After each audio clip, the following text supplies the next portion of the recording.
Hello, my name is David Smith, founder of the organization Continue to Serve. Given recent events in our country, we understand many of you feel despondent about what is ahead. It's hard to feel optimistic seeing how this country has voted for what feels like a return to an America that will endanger so many.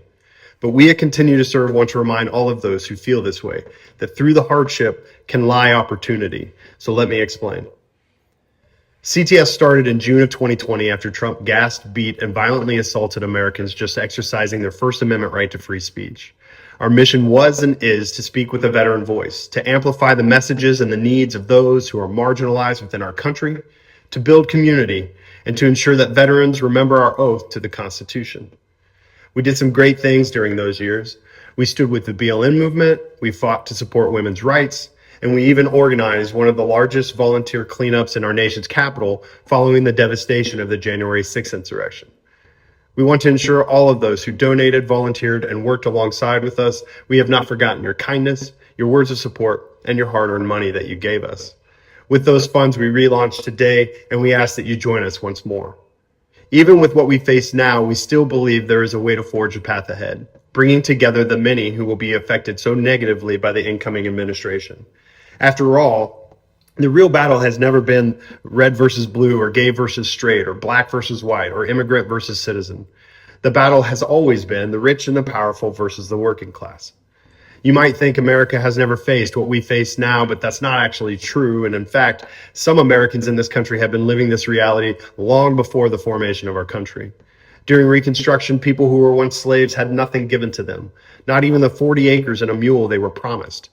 And in the face of all the immeasurable adversity from government legislated oppression, towns being bombed and burned, lynchings, segregation, redlining, the war on drugs, police brutality, and more, they continued to push forward, constantly with one hand tied behind their back. We believe this is the time to untie that hand, to find equality for everyone by pushing against the incoming regime and empowering everyone who has ever been forgotten by a system built by the working class for the wants of the rich and the powerful. This is now a struggle that is not limited to a singular race, but to all of those who want to truly fight for what the Constitution is supposed to be. In 2 years, our democracy will be 250 years old. Perhaps this is a moment we should take pause and consider that never have we had a chance to finally realize the goals of that document. In this moment, a power rises from the ashes of the Confederacy, and those in power who said they would protect us from a tyrant failed because they couldn't separate themselves from their corporate sponsors. In short, politicians are not going to save us. We will all be impacted, though some certainly more than others. There is none in the working class that will be left unscathed by this new evil empire. This is either the beginning of the end, or it's a moment of resolution. So for those who have been disenfranchised by our broken two-party system, today is the day we stand. No longer can we wait for those already empowered to do the right thing. We must press the issue ourselves. We must take to the streets. We must organize like we have never organized before. We must ask ourselves, what is it we want for ourselves, our children, and our country? Let us unite based on commonality of hardship. Dismiss the idea that the enemy are our differences from one another, and instead recognize that it's simply a tired argument used by the powerful to make the working class divided and weaker, so that we do not place blame where it actually belongs. In our darkest hour, America has a chance to prove its salt. And while the fear is real, to look at this moment as one of concession rather than one of opportunity would be truly un-American. Americans by nature have a fighting spirit, one that has never been perfect, but it is a spirit that ties us all together regardless of our differences. If you feel politicians never listen to you or your needs, if your paycheck always feels like there is no amount of overtime that will make it enough to have the American dream, know that it is not immigrants or sexual preference or religious beliefs that is stopping that, but it is the rich and the powerful who continue to exploit the working class. This is not a struggle that we can let someone else fight for us.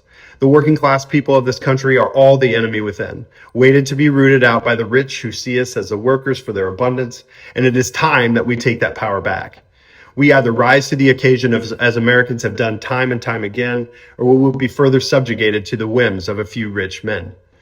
This country is big enough for all of us. It has always been a beacon for the world.